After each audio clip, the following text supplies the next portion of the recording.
Tėvai daug sprendžia, vaikai mažiau, žinokit, motyvuotų yra. Daugiau tėvai reguliuoja eismą. Mokytojai ir tėvai, nes jie vis tiek, sakykime, jie mus moko, mato, kaip augam ir ką, ir jie dažniausiai nusprendžia už mus, bet šiaip didžiausią tai dalį pasirinkimų darom patys. Vieni moksleiviai dar tik svarsto, kurią aukštąją mokyklą pasirinkti, kiti jau tvirtai apsisprendė, ką studijuos. Vis dėlto sprendimą priimti nelengva, o ir ruoštis reikia ne vienerius metus. Tai vienas svarbiausių pasirinkimų gyvenime. Mano pasirinkimo spektras buvo iš pradžių gan platus. Vėliau, kuomet pats nusprendžiau, jog noriu studijuoti kineziterapiją, tuomet išgirdau daug kalbų ir nuomonių, jog būtent šitame universitete yra gaunama daug praktikos. Jeigu mes stengiamės atrasti savyje, kas labiausiai patinka, gal sudomins ir, nežinau, esam sporto entuziastai, tai tiesiog susidomėsi, galvojam atvyksim. Jie priversti pradėti galvoti nuo 10 klasės. Priversti galvoti, bet iš tikrųjų tai apsisprendimas jų praktiškai būna didesnis 12 klasė. Na, manau, universitetas visų pirma turėtų būti patrauklus jaunimui. Tai yra, jis kažkaip skatint turėtų jį rinktis tą universitetą. Gal dėstytojai turėtų būti jaunesni žmonės, nes dažniausiai mokytojai yra šiek tiek vyresnio amžiaus, jau išsiskiria pažiūros, tai gal manau, kad turėtų būti šiek tiek jaunesni, kurių požiūris sutaptų su studentų požiūriu. Tinkama aplinka tai turėtų būti geras, draugiškas kolektyvas bei suprantantis mokinius mokytojai.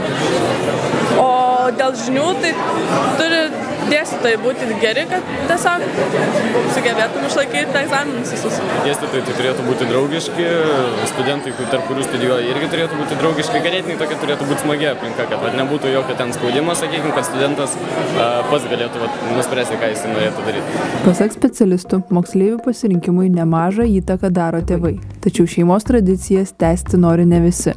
Nemažą įtaką turi vyresniųjų draugų pasakojimai, žiniasklaida, gyvenamoji vieta ar vidinis apsisprendimas. Beje, dažniausiai pasirenkama likus metams ar 2 iki mokyklos baigimo. Labai įvairių yra moksleivių studentų per brūkšnelį. Iš vienos pusės yra labai nuo anksti pasirinkę šitą savo studijų kelią, profesiją ir čia, aišku, pirmauja kineziterapija ir treniravimo sistemos, nes tokių motyvuotų žmonių kitose studijų programose yra mažiau. Gal šiek tiek dabar keičiasi ir kūno kultūra, būsimieji kūno kultūros mokytojai, matyt geras kūno kultūros mokytojų pavyzdys daro didelę įtaką. Nemažai daro ir tėvai, ypatingai jeigu tėvai yra studijavę mūsų universitete, jie papasakoja apie studijas, apie galimybę įgyti profesiją. Reitingai, bet ne visada, greičiau visuomeninė nuomonė. Visuomenės nuomonė, kokia yra, sakysim, kaip šneka, arba dar vienas yra populiarios specialybės. Nu, jau 10 klasės, sakykime, jau tvirtai buvau apsisprendęs, kad studijuosiu treniravimo sistemas ir kad pasirinkau, kad būsiu sportinių šokių treneris. Dar nesirinkau, bet nuo mažens patiko daryti masažus, tai galvojau apie kineziterapiją. Ir studijuoti LSU. Žaidžiu krepšinį. Ten sventai, nežinau, gal treneris, bet dar, nežinau iš tikrųjų, taip. Labai skirtingi požiūriai. Išvažiuoja, dažniau gal išvažiuoja dirbti į užsienį, o mokytis yra, kas renkasi, bet, na, sakysim, priklauso labai nuo mokyklų. Kadangi esu toks kaip ir patriotas ir čia visai tikrai geras pragyvenimo lygis gali būti, jeigu ir baigė studijas, tai sakykime taip, kad planuoju čia ir likti Lietuvoje. Lietuvos sporto universitetas sukvietė įvairių šalies mokyklų moksleivius. Jie ne tik susipažino su būtiniausia informacija, bet ir savo galimybės išbandė šokių ar šiaurietiško ėjimo pamokoje, krepšinio aikštelėje, baseine, dalyvavo moksliniuose tyrimuose. Stebina tas mūsų paveldas ir jauniems žmonėms įdomu sužinoti, kad pirmą kartą čia buvo sporto salė įrengta Lietuvoje, kad čia treniravosi ir mūsų nacionalinė krepšinio rinktinė, kuri 2 kartus laimėjo Europos krepšinio čempionatus.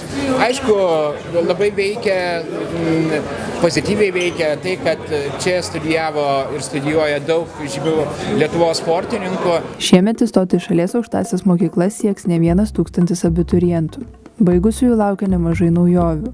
Viena jų grįžtama prie 3 priėmimo etapų.